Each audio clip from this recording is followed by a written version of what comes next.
नमस्कार, आपने देखना शुरू कर दिया है द एंगल और मैं हूं आपके साथ छवि अवस्थी। चलिए सबसे पहले नजर डालते हैं आज की सुर्खियों पर। सर्वदलीय बैठक में चीन के मुद्दे पर प्रधानमंत्री के दिए बयान पर उठे सवाल, पीएमओ ने दी सफाई, कहा पीएम के कथन का गलत अर्थ न निकालें। साल का पहला सूर्य ग्रहण रविवार को भारत सहित कई देशों में दिखाई देगा, विशेषज्ञों ने बताया दुर्लभ खगोलीय घटना। भाजपा की राजस्थान में दूसरी वर्चुअल रैली, राष्ट्रीय अध्यक्ष जेपी नड्डा ने कांग्रेस पर बोले जुबानी हमले, कहा प्रदेश में 25 लाख मास्क गायब। प्रदेश में कल से जागरूकता अभियान की शुरुआत, 22 जून को मुख्यमंत्री अशोक गहलोत करेंगे जन जागरूकता कार्यक्रम की डिजिटल लॉन्चिंग। चीन के मुद्दे पर प्रधानमंत्री नरेंद्र मोदी ने एक बयान दिया था। उस बयान के बाद से ही काफी विवाद पनपा हुआ है। अब उस विवाद पर और उस बयान पर पीएमओ की तरफ से सफाई दी गई है।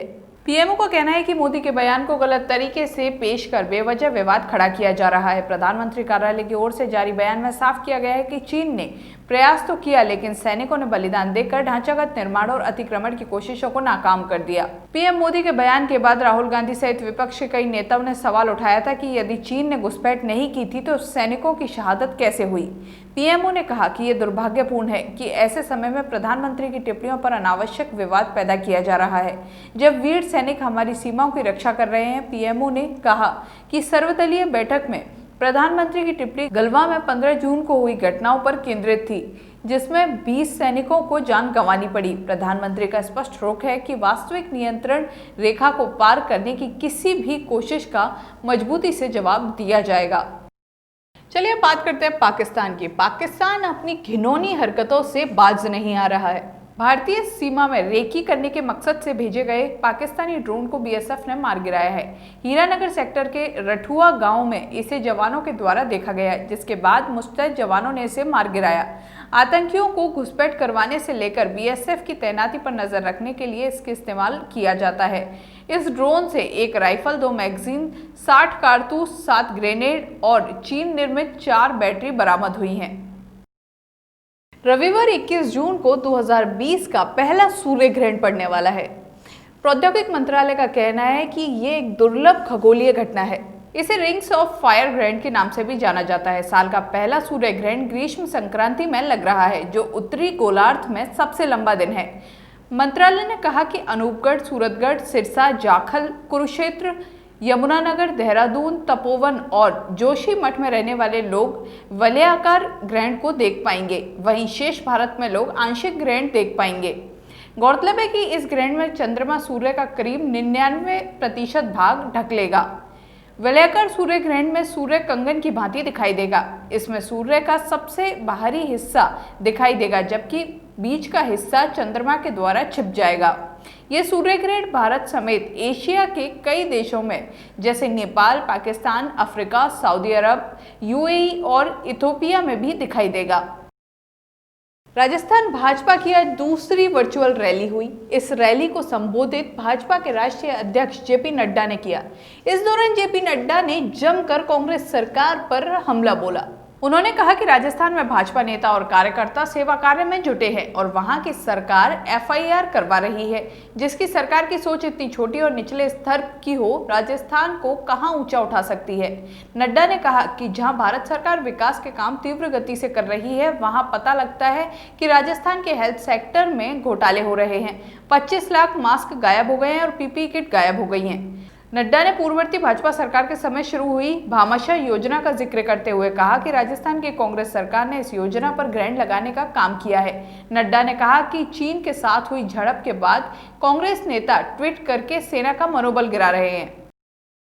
राजस्थान में कल राज्यसभा चुनाव के लिए मतदान हुआ, जिसमें कांग्रेस को 2 सीटों पर जीत मिली। राज्यसभा के लिए 2 सदस्य कांग्रेस की ओर से निर्वाचित हो गए हैं, जिसके बाद से कांग्रेस को बड़ी राहत मिली है। राज्यसभा चुनाव से फ्री हुए राज्य सरकार अब पंचायत चुनावों में जुटेगी। सरकार का पूरा फोकस ग्राम पंचायत और पंचायत समिति तथा जिला परिषद के चुनावों पर रहेगा। राज्य चुनाव आयोग भी पंचायत चुनावों की तैयारियां लगभग पूरी कर चुका है। कोविड-19 के चलते स्थगित हुए पंचायत चुनाव का कार्यक्रम अब कभी भी घोषित हो सकता है। प्रदेश की कुल 11,341 ग्राम पंचायतों में से 3,878 ग्राम पंचायतों के लिए चुनाव करवाने की तैयारी तेज हो गई है। पंचायत समिति और जिला परिषद के चुनाव में गहलोत सरकार की प्रतिष्ठा दांव पर रहेगी। जिला परिषद और पंचायत समिति के चुनाव में गहलोत सरकार के कामकाज पर ग्रामीण मतदाता अपना फैसला सुनाएंगे। अब खबर राजस्थान सरकार की पहल से जुड़ी हुई। दरअसल राजस्थान में कोरोना के प्रति आम जनता को जागरूक करने के लिए सरकार ने एक विशेष अभियान चलाया है। ये अभियान 21 जून से 30 जून तक चलाया जाएगा। इस अभियान के जरिए आमजन को ये समझाने का प्रयास किया जाएगा कि कोरोना के प्रति सावधानी ही उनके जीवन को खतरे से बचा सकती है। 22 जून को मुख्यमंत्री अशोक गहलोत द्वारा अभियान का डिजिटल लॉन्च किया जाएगा। इससे प्रदेश भर के पंचायत स्तर तक के जनप्रतिनिधियों, अधिकारियों सहित लगभग 1 लाख लोग वर्चुअल कॉन्फ्रेंस के माध्यम से जुड़ेंगे। जिलों के प्रभारी मंत्री और सचिव भी जिला मुख्यालयों पर मौजूद रहकर अभियान में शामिल होंगे। राजस्थान रोडवेज के एमडी नवीन जैन ने वीडियो कॉन्फ्रेंसिंग के जरिए रोडवेज अधिकारियों से चर्चा की। बैठक में जोनल मैनेजर, विभागाध्यक्ष की सभी प्रमुख प्रबंधकों को बैठक में राजस्थान रोडवेज द्वारा 22 जून से संचालित किए जाने वाले मार्गों के बारे में विस्तृत जानकारी दी गई। राजस्थान रोडवेज के सीएमडी नवीन जैन ने प्रमुख प्रबंधकों को निर्देशित किया सभी मुख्य प्रबंधक बसों के संचालन में राजस्व अर्जित करने के साथ साथ कोरोना संक्रमण के समय में यात्री व लोगों की सुरक्षा को सर्वोच्च प्राथमिकता दें। इसके लिए सभी सुरक्षा उपाय हर हाल में किए जाएं, जैसे बस सैनिटाइजर, थर्मल स्कैनिंग, बस स्टैंडों की साफ सफाई के साथ ही उन्हें सैनिटाइज भी समय समय पर करते रहें। इन दिनों प्रदेश में आसमान से आग बरस रही है, तेज गर्मी पड़ रही है, लेकिन आगामी 24 घंटे में इस गर्मी से राहत मिलने की उम्मीद है।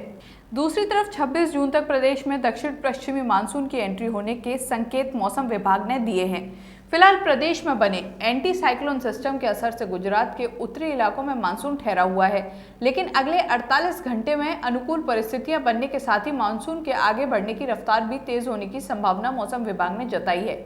ऐसे में प्रदेश में दक्षिणी पश्चिमी मानसून की दस्तक 26 जून या उससे पहले होने की उम्मीद है। मौसम विभाग के अनुसार पश्चिमी राजस्थान में गर्मी का दौर जारी रहेगा। राजधानी जयपुर में भीषण गर्मी से लोग परेशान नजर आए। तेज धूप के बीच बादलों का डेरा भी लगा रहा, लेकिन लोगों को गर्मी से राहत नहीं मिल पाई। लॉकडाउन के बाद से जैसे जैसे आर्थिक गतिविधियों में तेजी आ रही है, वैसे वैसे पेट्रोल और डीजल की मांग भी लगातार बढ़ रही है, लेकिन वहीं पेट्रोल और डीजल की कीमतों में लगातार बढ़ोतरी भी हो रही है। पिछले 14 दिनों में पेट्रोल की कीमत 7 रुपये 62 पैसे प्रति लीटर और डीजल की कीमत 8 रुपये 28 पैसे प्रति लीटर की बढ़ोतरी हुई है।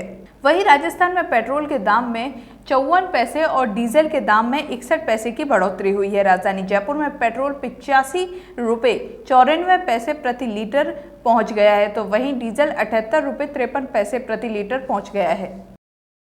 इस बुलेटिन में बस इतना ही। अगर आपको हमारा वीडियो पसंद आया है तो हमारे चैनल को सब्सक्राइब करना ना भूलें। नमस्कार।